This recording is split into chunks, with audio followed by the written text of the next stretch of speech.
Para kontolero yang budiman. 3 kata untuk film ini: brutal, brutal, dan brutal. Dan apakah akhir dari cerita ini akan seperti yang kalian bayangkan? Tentu saja no. Cerita ini akan berakhir secara brutal dan tidak terbayangkan sebelumnya. A few moments later. Cerita berawal dari pria bertopeng ini, bos. Mereka dengan sengaja mengultimatum kepada kita semua bahwa kini saatnya darah akan dibalas dengan darah. Wow! Dan waktu yang ditunggu-tunggu pun telah tiba, bos. Ketiganya mulai keluar dari mobil. Dan rupanya mereka berenam, bos. Tanpa rasa takut, mereka mulai masuk ke dalam House Idea, sebuah rumah belanja furniture milik gue. Oh, rupanya kurang dari 30 menit lagi, toko ini akan segera ditutup, bos. Sementara 6 sekawan ini mulai berpencar memantau kondisi dan arah sorotan CCTV, dan inilah saatnya.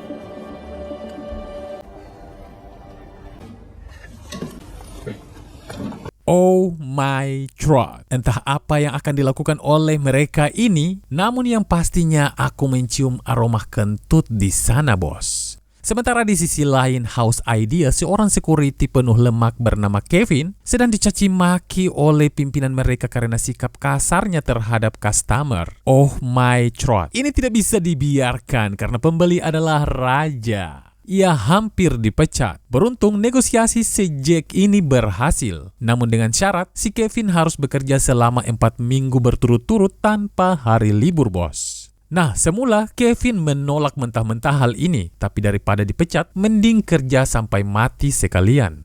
Nah, mari kita lihat di sisi lain ada Tyler dan Grace di bawah kasur mulai keluar dan menunjukkan aksi gila mereka di belakang cleaning service yang tidak menyadari hal itu, bos. Sementara Jasmine dan Emily sibuk membuat coretan dengan pesan. Di mana Ethan? Nah, dia di sini sedang bersama si Karim menjalankan aksi mereka mengotori seluruh dinding toilet dengan darah hewan, bos. This is the blood of all the animals you killed. Rupanya para anak muda ini tidak berniat mencuri di sana, guys. Namun bermaksud untuk membuat video yang akan disebarkan agar pihak House Idea kapok. Karena telah menjual berbagai furniture berbahan kayu yang diambil dari hutan hujan. Yang mana hal itu bisa menyebabkan punahnya hewan-hewan tak berdosa di sana, bos. Sementara itu si Kevin yang diketahui sedikit abnormal ODGJ sedang mengembangkan hobinya untuk berburu dengan merancang sebuah busur zaman megalitikum. Dan saat busur tersebut dicoba, hasilnya membuat Jack tertawa setengah hidup. Not gonna kill much like that. Dengan kesal, Kevin kemudian mengambil anak panahnya dan dari CCTV ia melihat anak-anak ini sedang bermain perang-perangan dengan airsoft gun. Inisiatif untuk melapor ke kantor pusat pun dicegah oleh Jack karena jika ketahuan mereka akan dipecat. So, Jack bilang gimana kalau kita takuti mereka aja biar mereka pergi menghilang tanpa melibatkan pihak lain. Nah, Jack and Kevin kemudian mulai melakukan inspeksi mendadak. Kebetulan si Karim yang baru dari toilet melihat ada cahaya senter mereka. Secara senyap ia bergerak dan menembak Jack yang seketika kaget secara berjamaah dengan si Karim. Oh my God. Sekarang urusan menjadi panjang, bos. Apalagi ketika mereka melihat darah menempel di mana-mana. Tanpa belas kasih, Kevin langsung celup wajah Karim ke kloset. Seperti tercelup, si Karim dipaksa makan semua kotoran di sana dan tiba-tiba... Wow. Keadaan semakin runyam, ancaman pemecatan semakin jelas jika ini ketahuan. Jack yang ketakutan segera merampas HP. Namun karena kurang hati-hatinya si Jack, sekutan Emily malah membuatnya begini. Oh my God. Kejadian ini membuat ketakutan berjamaah di pihak kawan maupun lawan. Rasa marah bercampur sedih membuat Kevin akhirnya refleks mencekik dan membendulkan Emily ke dinding berulang kali. Hingga ia tewas secara mengenaskan. Karim yang melihat hal itu langsung mengambil jurus 1000 langkah, guys.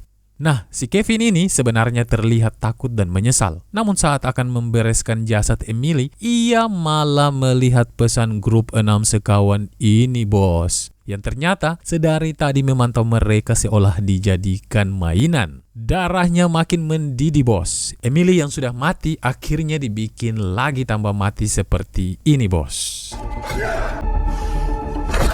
Sementara itu di sisi lain, Ethan dan Tyler sedang asyik main tembak-tembakan melawan Jasmine dan Grace. Akhirnya, pesan grup yang dikirim si Karim malah ditanggapi bercanda oleh si Ethan ini. Hingga Ethan yang sedang berlari tiba-tiba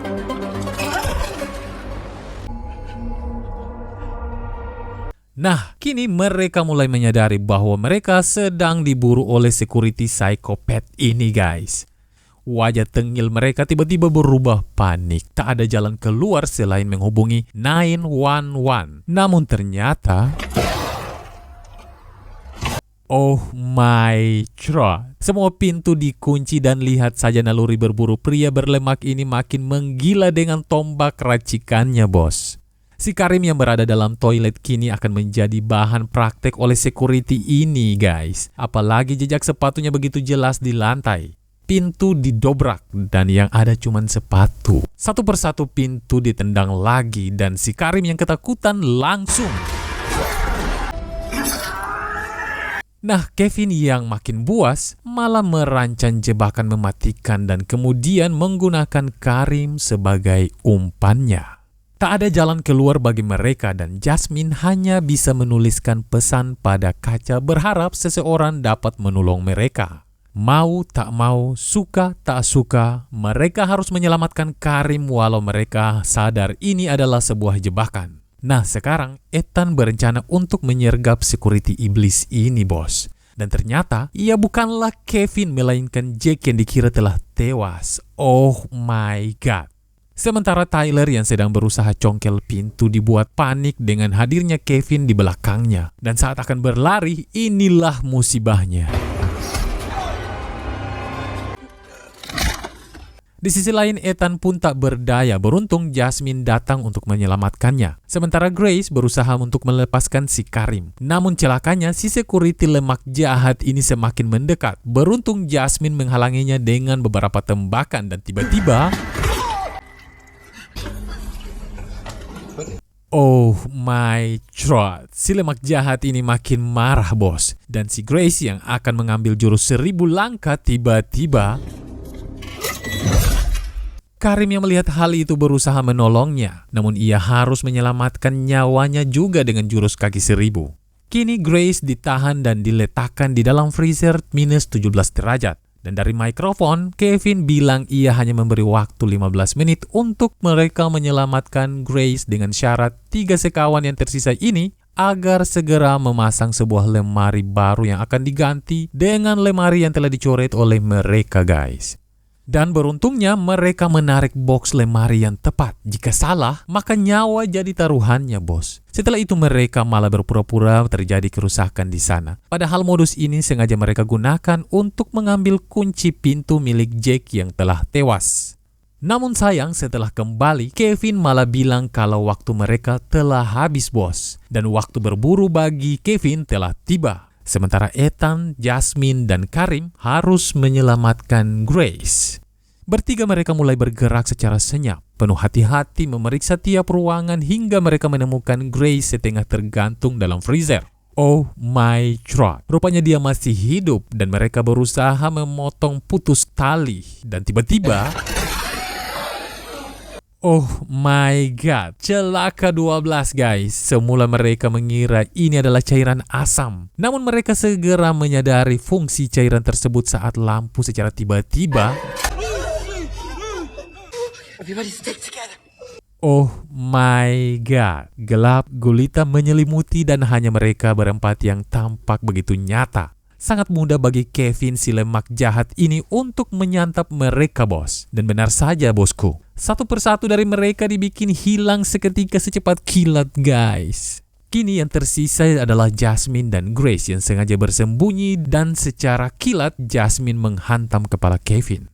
Oh my god, mereka punya kesempatan untuk lari dan ternyata kunci ruangan kendali yang mereka bawa. Akhirnya mereka harus menuju ke ruang kendali dan di ruang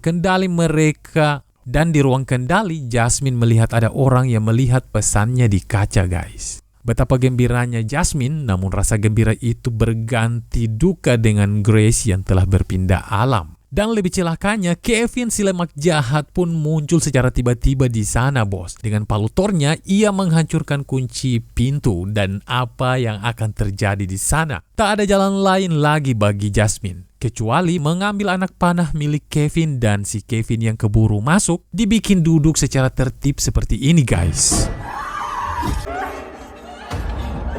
Jasmine yang melihat hal itu kemudian mengambil kesempatan kabur tunggang langgang, lari secepat angin membuka pintu dan tiba-tiba, oh my god, tak ada yang lolos, bos. Nah, polisi yang datang berusaha merangsek masuk secara perlahan dan inilah yang mereka temukan di sana.